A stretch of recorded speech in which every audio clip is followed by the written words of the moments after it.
Memang ini seperti yang telah saya sebutkan tadi, satu nikmat besar yang dikurniakan oleh Allah Ta'ala kepada kita.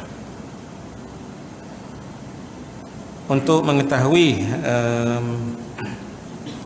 apakah yang dimaksudkan dengan kemerdekaan ini, kita juga harus melihat dan merujuk kepada sumber-sumber yang menjelaskan mengenai apa yang kita bincangkan ini tadi.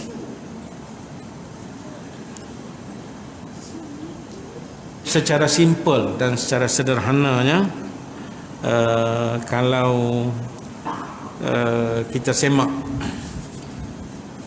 saya sempat juga buat beberapa semakan berkaitan dengan tajuk ini. Antaranya apa yang telah disebut dan dinyatakan secara takrifannya. Takrif merdeka itu apa, tuan-tuan? Dalam bahasa Melayu, oleh kerana kita orang Melayu, kita kena tengok pula direktori Melayu yang memang diterima pakai ialah Kamus Dewan. Dalam Kamus Dewan, bila menyebut mengenai merdeka, dia telah mentafsirkan sebagai bebas daripada penjajahan. Itu satu daripada maksud kemerdekaan. Yang keduanya bebas daripada kurungan, naungan dan sebagainya. Ini kata Kamus Dewan. Dia juga bermaksud lepas daripada tebusan atau tuntutan serta berdiri sendiri dan tidak bergantung kepada orang lain. Ini merdeka di segi bahasa, lughatan, kalau kita tengok dalam fiqhnya, tuan-tuan. Dalam bahasa Arab, merdeka itu disebut sebagai istiqlal. Di negara-negara Timur Tengah, mereka menyambut hari kemerdekaan dengan menyebut Yaumul Istiqlal, ya, yang bermaksud bersendiri dalam memiliki kemuliaan, berdikari dan bangkit daripada penindasan ataupun melepaskan diri daripada sesuatu ikatan. Itulah al-istiqlal dalam bahasa Arab. Dan ini menepati apa yang kita sebut sebagai merdeka itu di negara kita. Bila bapa kemerdekaan negara, dalam mengisytiharkan kemerdekaan negara, telah melaungkan perkataan keramat merdeka itu.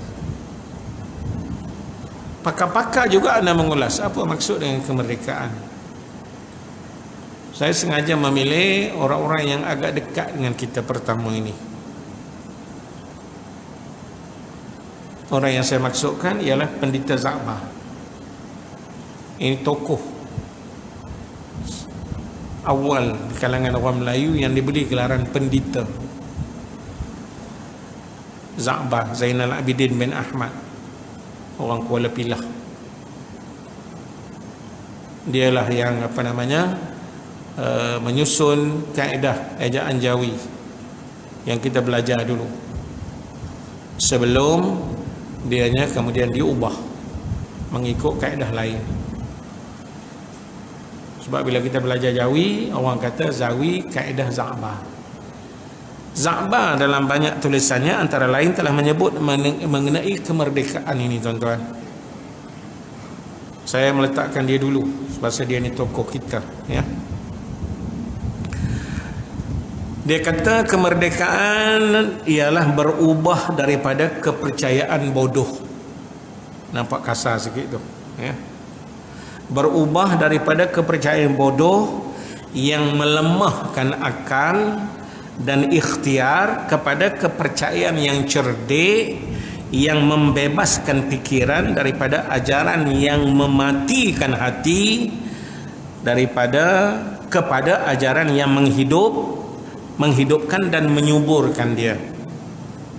Tuan-tuan, daripada i'tiqad yang serong dan terpesong kepada i'tiqad yang subur dan merdeka, daripada kezaliman pemerintahan berdasarkan kepada hawa nafsu kepada kesolehan dan daripada fikiran-fikiran yang menahan dan menyekat kemajuan kepada fikiran yang membebaskan kemajuan dan menggalakkan kemarahan yang baik-baik dan mulia.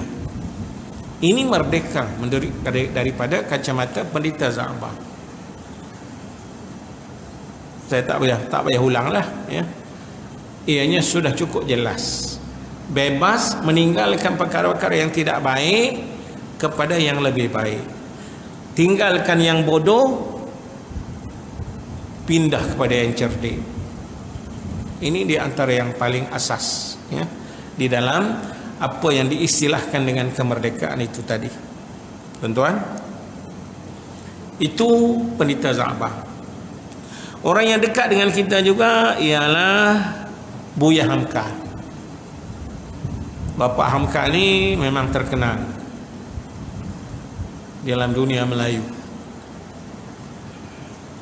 Dia menghasilkan entah berapa. Dia seorang ahli sejarawan, ulama, sastrawan, novelis dan macam-macam, ya. Mungkin ramai rakan-rakan kita yang kalau ke Bukit Tinggi singgah ke tempat kelahiran Buya Hamka yang terkenal dengan kelok-kelok nak sampai itu. Apa kata Buya Hamka mengenai kemerdekaan? Dia kata apa? Merujuk kepada apa yang ditulis oleh beliau dalam buku beliau bernama Falsafah Hidup.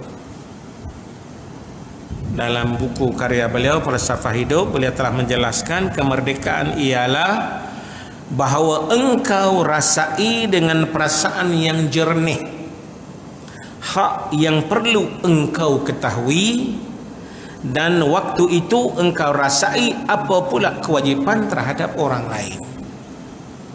Ini daripada pemikiran Buya Hamka. Tuan-tuan, engkau merdeka dan bebas mengembangkan sayap menurut kemahuan hati untuk membuktikan yang bahawa engkau berhak. Kalau kita berhak, kita tak boleh buat, itu maknanya kita dikongkong. Itu belum merdeka. Sebab itulah istilah merdeka itu sangat terkenal.